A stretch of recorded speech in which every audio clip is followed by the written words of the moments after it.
It's a slow thaw this spring and a waiting game as rain, ice, and snow keep falling. The near record-setting snow we got this winter is slowly melting, but perhaps not as quickly as some would hope. Some years the golf season is in full swing by now, but this year is not one of those years.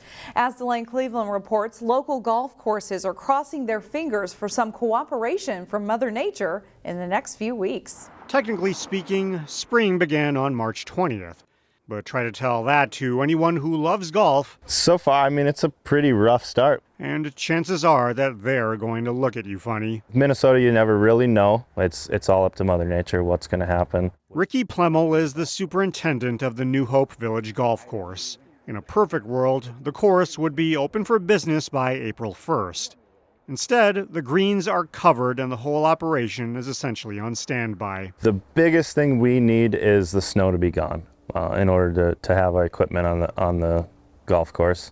The second biggest thing we need is the grass to start growing. So you're going to want to see soil temps in the 50s. By this point, mostly everyone wants to start seeing temperatures in the 50s. However, Mother Nature has had other plans. Until things warm up, the course can't generate any revenue. Plemmel hopes they can make that up on the back end. Yeah, you hope to have a strong golf season. You hope that maybe you get to play into November a little bit. You have a longer season on the back end, absolutely. Otherwise, you got to get creative with different events and night golf and different things we do out here. Such is life in an industry that's weather dependent. In the meantime, Plemmel is hopeful he can get things up and running by mid-April. From sunup to sundown, as soon as we start going, this place is packed. In New Hope, Delane Cleveland, CCX News. The New Hope Village Golf Course encourages people to pay attention to their website for opening date information and to book tee times when they become available.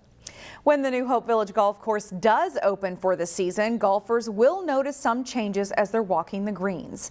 Crews had to take down about 40 trees on the course that were infected with emerald ash borer.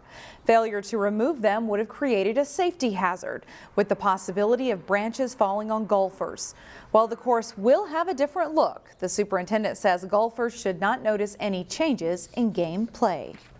Minnesota's largest food bank received a massive donation today, and it coincides with the end of an emergency program designed to help families in need. A lot of people take, a mac and cheese meal for granted, and you all recognize that that's the difference between life and death for way too many people, certainly in our country and well beyond. Land O'Lakes delivered 40,000 pounds of macaroni and cheese to Second Harvest Heartland in Brooklyn Park on Friday. The donation comes on the same day that the state's emergency SNAP benefits end. Those benefits first went into effect 3 years ago to help families offset the costs of the pandemic. The end of the SNAP benefits means people receiving them will get about $90 less per month. Officials here called for state and federal lawmakers to invest in hunger-fighting efforts. We can and must do more. And so that's what today's about. It is highlighting not only a fabulous partner in Land O'Lakes and a 40,000 pound donation of mac and cheese, which is just a staple for families, but also highlights the need in our community and the need for the legislature to step up. Second Harvest Heartland says it's asking the state for an extra $10 million to help fund farm to food shelf programs. March 4th continues to be a night that residents of a Plymouth neighborhood won't soon forget. I did not know that behind me a group of children with guns and drugs and alcohol were parking all over our streets. Cheryl Sawada's home is behind the home where a murder took place. She said she heard the gunshots, calling it the worst night of her neighborhood's life. The neighboring 4,000 square foot home was being rented out on VRBO for $170 a night. Sawada said she did not know it was a rental home, but suspected something was wrong. Had she known, she said she could have prevented someone from dying. This is Plymouth. This is a residential neighborhood, not a commercial neighborhood. I want to make sure you all know I'm not just upset with my neighbor. I'm upset with you. No one bothered to tell me that there was a hotel in my backyard. On Thursday night, neighbors learned the owner who rented the home voluntarily withdrew her license, so now the home cannot be rented. Meantime, city leaders are working on changes to its rental policy that could include new regulations and stricter penalties for short-term rental properties. The city's code currently does not differentiate between short and long-term rentals. This summer, you could expect to see some construction begin out at Mississippi Gateway Regional Park. The Brooklyn Park City Council approved funding 15% of the construction costs of the project. Three Rivers Park District will fund the rest. Improvements to the western part of the park will include an off-leash dog area, archery range, picnic area, improved parking lot, and a maintenance facility. Construction on utility areas is expected to begin this summer, but the project is not expected to be finished until 2026. In Maple Grove, a significant event this weekend that draws hundreds of people to the temple for the Hindu Society of Minnesota. On behalf of the Hindu Society of Minnesota, I want you to invite all of you to the 3-day Ram Rajyotsav event. It's a huge event. A huge event indeed. Close to 1,000 people are expected over the 3-day event that celebrates the story of Rama, one of the most widely worshipped deities in the Hindu faith. The story is one of the world's great epics, and it's a story that the entire community is invited to, not just people of the Hindu faith. There will be cultural food and music as part of the celebration, which ends on Sunday. The Hindu temple in Maple Grove serves close to 50,000 Hindus in the Twin Cities, plus another 50,000 from the 5-state region.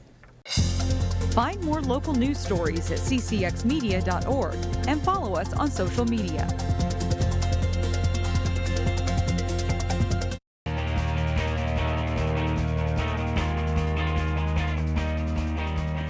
It will eventually be nice enough for spring high school sports teams to get games, matches, and meets in outside. We visited one local softball team with big dreams for the season. As our long winter has turned into a delayed spring, high school softball teams like the one at Maple Grove is needing to work out indoors. It's kind of funny, on our calendar we had March 21st as our field cleanup date, and that, as you can see, that didn't work very well. We can just get a little bit of opening, get that sun hitting on there. It'll go quick. Inside or out, this should be another very good team. A strong core of players returns, led by pitcher Matty Wilm. The Crimson expects to contend for a section and possibly state title this spring. I think we have a great chance of winning this year and making it to state and getting very high and very far in state, if not winning. I think we're just a very competitive group, and we have a lot of new talent and a lot of varying skill sets. I think we do, yeah. Especially with a lot of returning players, I think we have a pretty good chance. Maple Grove also brings back a veteran and very talented outfield. Faith Cry, Alyssa Werns, and Danny Strom all return. Catcher Ava Eiley and first baseman Sammy Gustafson were also starters a year ago. We have great bats this year. We have amazing talent when it comes to being up at the plate and making smart at-bats and smart plays. We have very consistent fielding. We haven't had many errors even during our scrimmages. I'm just really excited to see who plays where. Maple Grove has finished as runner-up to Centennial in Section 5 the past 2 seasons. And as they look for their first trip to state since their title-winning team of 2019, they expect the Cougars to be right there again come late May. Yeah, I mean, they're going to be back. I mean, they've got good numbers up there. They've got pitching. They lost more than we did, but that's a good coaching staff up there. They'll get them ready. Wayzata High School freshman Colt Holmes is an up-and-coming amateur boxer. Jason Malillo caught up with the young man to find out why he has such a passion for the sweet science. A physical game of chess. There's thought behind it. It's not just violence. Is how Colt Holmes describes his sport. To perform at a high level of boxing, it's not just who can throw the most punches or who's, the better athlete. It's you need to go out there and outplay people. There needs to be meaning behind what you're doing. Holmes started boxing about 3.5 years ago at Rumble Boy Gym in Medina, under the watchful eye of veteran trainer Ricky Lee. He did something for me that I don't normally see in people his age. He was dedicated. He'd ask you, what should I do? And he would actually go do it. Lee is a combat sports lifer, but was semi-retired until Holmes walked through the door. The young man's desire rejuvenating Lee's passion for the fight game. If I was going to do this again, I wanted somebody that I could believe in. And I didn't think that person was out there anymore. I really didn't. He's been an amazing friend, mentor, coach. I consider him like one of my kids now. Bringing Holmes along slowly, Lee immediately recognized his athleticism, but also realized something was missing. He never had a fight outside the ring. Never scrapped on the streets, where most of the people that he's fighting, all street scrappers. In seeing that, not only do we have to teach him skills, but I kind of had to teach him to be a little mean. Holmes has an amateur record of 3 wins and 2 losses, but also a strong desire to turn pro. Lee says that could happen soon. I will say that within the next 12 months, he's pro. He's going to be one of the youngest pros out there ever, but he's that skilled. Colt Holmes is at the beginning of his boxing road, and who knows what the future holds. But this young fighter says he's ready for the ups and downs of that journey. That is what really tests you and helps you grow. Jason Malillo, CCX Sports. Holmes is hoping to fight again soon, but doesn't have any matches scheduled right now. That's all for sports. More on CCX News after this.